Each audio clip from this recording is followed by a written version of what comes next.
오늘 우리에게 주실 말씀 출애굽기 12장 15절에서 28절까지입니다. 출애굽기 12장 15절에서 28절 말씀 함께 교독하겠습니다.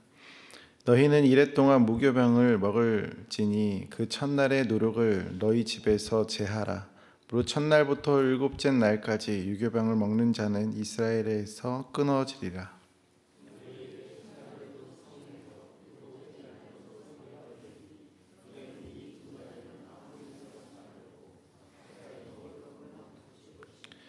너희는 무교절을 지키라. 이날에 내가 너희 군대를 애굽 땅에서 인도하여 내었음이니라. 그러므로 너희가 영원한 규례로 삼아 대대로 이 날을 지킬지니라.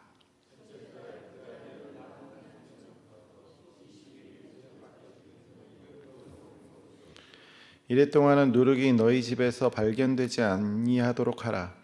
무릇 유교물을 먹는 자는 타국인이든지 본국에서 난 자든지를 막론하고 이스라엘 회중에서 끊어지리니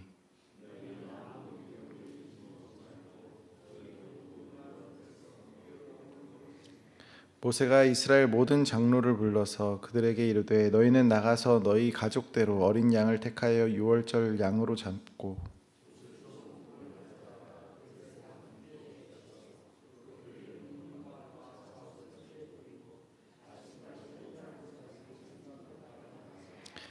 여호와께서 애굽 사람들에게 재앙을 내리려고 지나가실 때에 문 임방과 좌우 문설주의 피를 보시면 여호와께서 그 문을 넘으시고 멸하는 자에게 너희 집에 들어가서 너희를 치지 못하게 하실 것임이니라.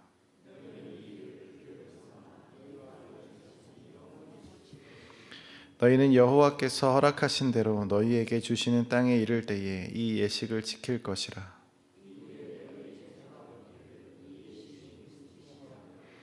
너희는 이르기를 이는 여호와의 유월절 제사라. 여호와께서 애굽 사람에게 재앙을 내리실 때에 애굽에 있는 이스라엘 자손의 집을 넘으사 우리의 집을 구원하셨느니라 하라 하매 백성이 머리 숙여 경배하니라.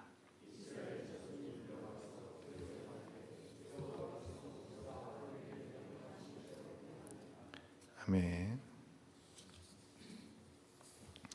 오늘 본문은 두 부분으로 구성되어 있는데 먼저 15절부터 20절까지는 무교절 규례에 대한 내용입니다. 그리고 이어서 첫 유월절에 대해서 모세가 장로들을 불러다가 이스라엘 백성에게 유월절을 지키라라고 하는 이야기입니다. 오늘 우리가 이 새벽 시간 짧게 살펴볼 말씀은 15절부터 20절까지 무교절 규례에 대한 내용을 살펴보고 기도 시간으로 나아가길 소망합니다. 15절에서 무교병을 먹으라는 말로 시작하여 20절에 무교병을 먹으라라고 말하면서 끝을 냅니다. 무교절은 무교병을 7일 그러니까 일주일 동안 먹는 절기입니다. 18절에 보면 첫째 달 그달 열 나흔날 저녁부터 21일 저녁까지 무교병을 먹으라라고 되어 있죠. 성경에서 사용되는 유대인의 날짜 계산법에 따르면 하루는 해가 질 때 시작됩니다. 저녁이 되며 아침이 되니 창세기의 말씀처럼 저녁이 그들에게 하루가 시작되는 날입니다.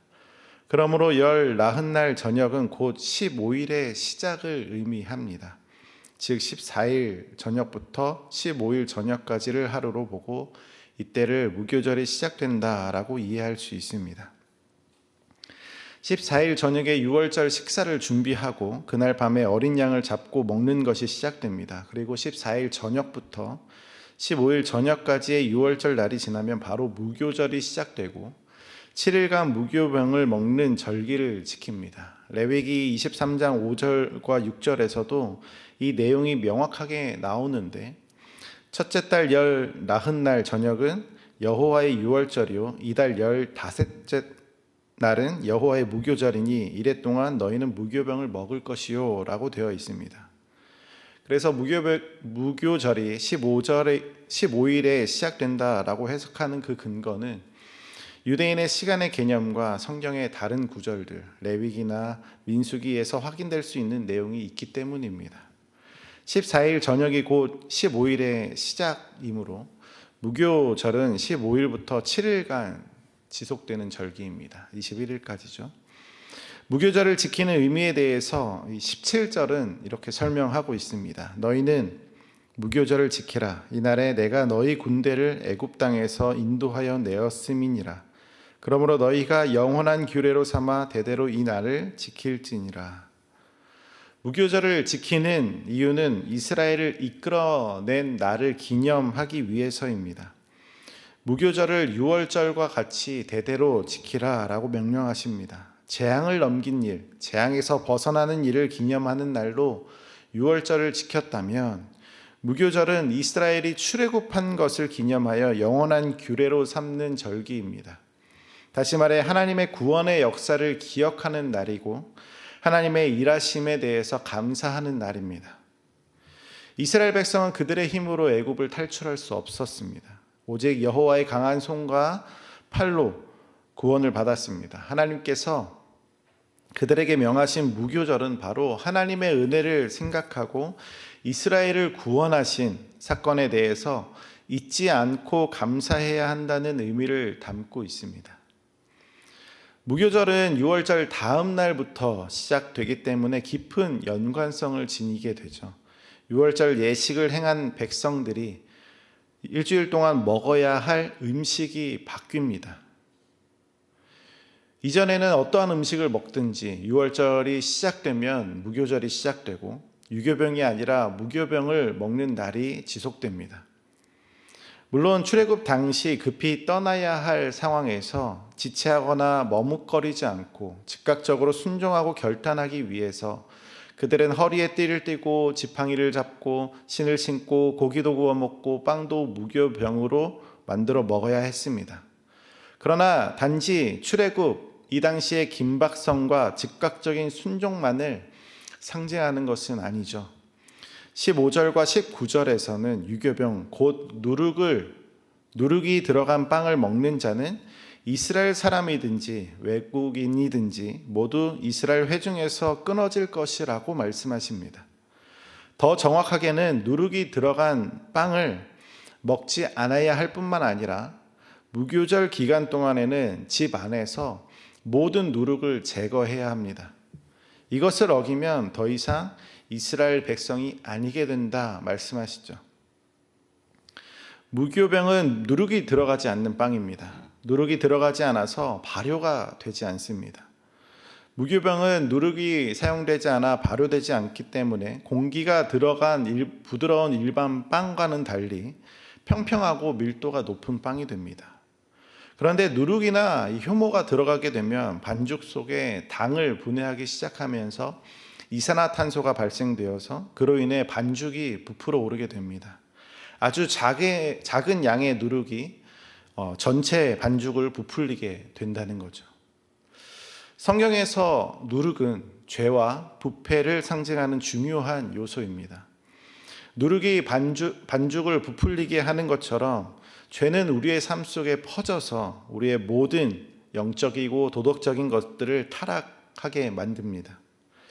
예수님도 마태복음 16장 6절에 바리새인과 서기관들의 누룩을 주의하라라고 말씀하시면서 그들의 의식적이고 부패한 마음을 지적하셨죠.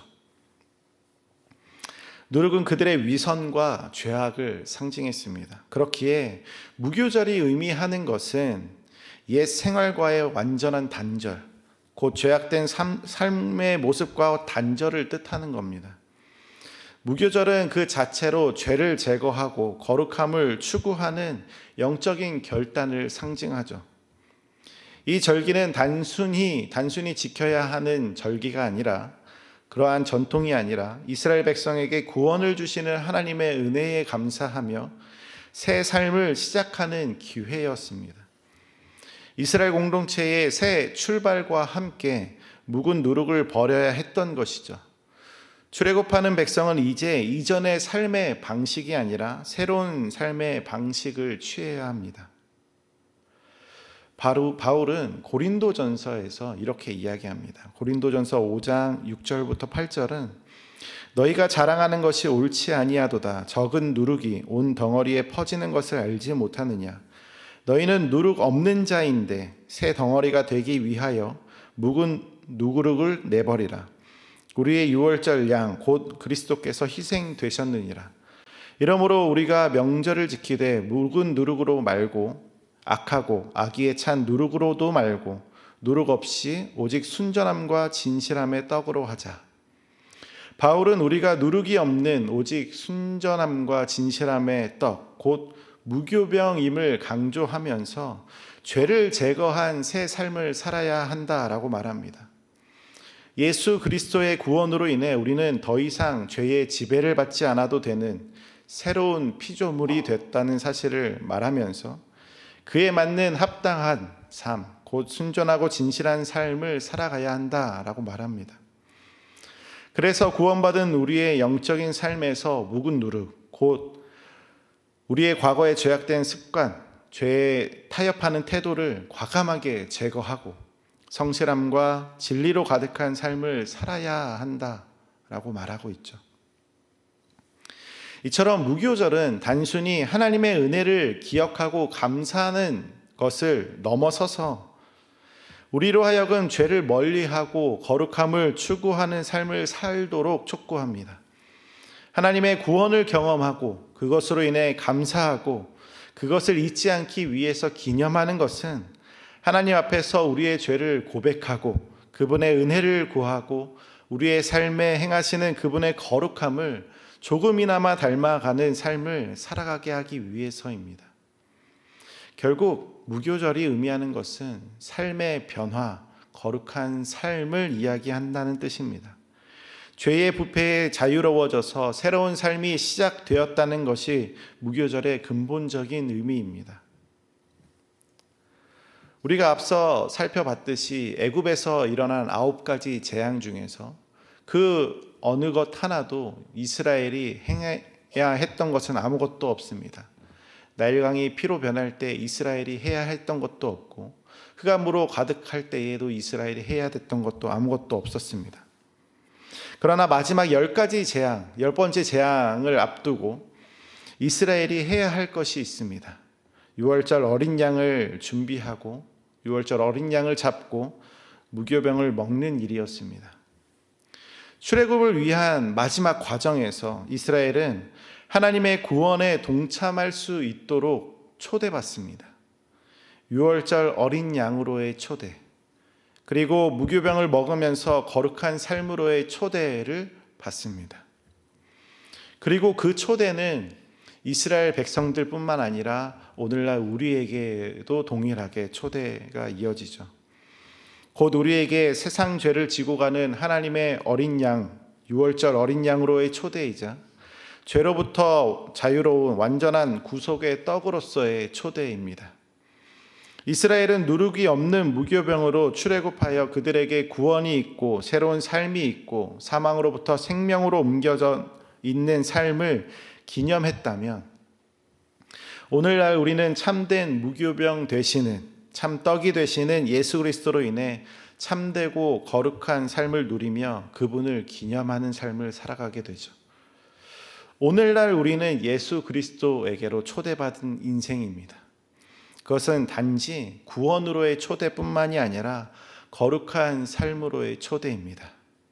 그 초대는 우리가 죄인이든지 우리가 연약하든지 우리가 부족하든지 상관없이 하나님의 백성이라고 불려지는 언약 가운데 있는 사람에게 주어진 초대입니다.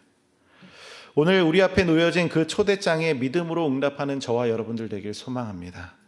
누룩을 제거한 거룩한 삶으로 살아가기로 결단하는 이 시간이 되길 간절히 소망합니다. 함께 기도하겠습니다. 하나님, 유월절 어린 양으로 인해 이스라엘 백성들이 재앙을 없이 했고 또한 무교병으로 인해 그들의 거룩한 삶으로의 초대가 있다는 것을 확인합니다.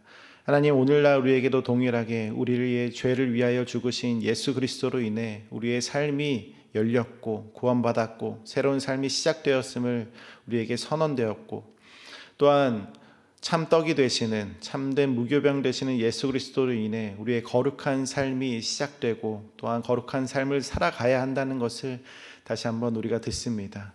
하나님, 구원받은 그 놀라운 은혜가 예수 그리스도로부터 시작되었고 또한 그 거룩한 삶이 완성되는 것 또한 예수 그리스도로 완성된다는 사실을 기억하면서 오늘날 우리가 거룩한 삶을 회복하기 위하여 우리가 붙들어야 하는 것은 우리의 노력과 우리의 열심이 아니라 오직 예수 그리스도께서 우리와 함께 하시는 그 형통한 삶이며 동행하는 삶임을 기억하면서 오늘 하루도 거룩한 삶을 살아가기 위하여 예수 그리스도와 함께 동행하는 우리가 될 수 있도록 역사하여 주시옵소서. 우리의 부족함과 연약함을 도우시는 예수 그리스도를 바라보는 시간이 되길 소망합니다. 이 시간 주님 앞에 기도할 때에 모든 것이 예수 그리스도로 인해서 이루어진다는 사실을 굳게 확신하며 돌아갈 수 있는 믿음의 성도 될 수 있도록 역사하여 주시옵소서. 감사드리며 예수님의 이름으로 기도드립니다.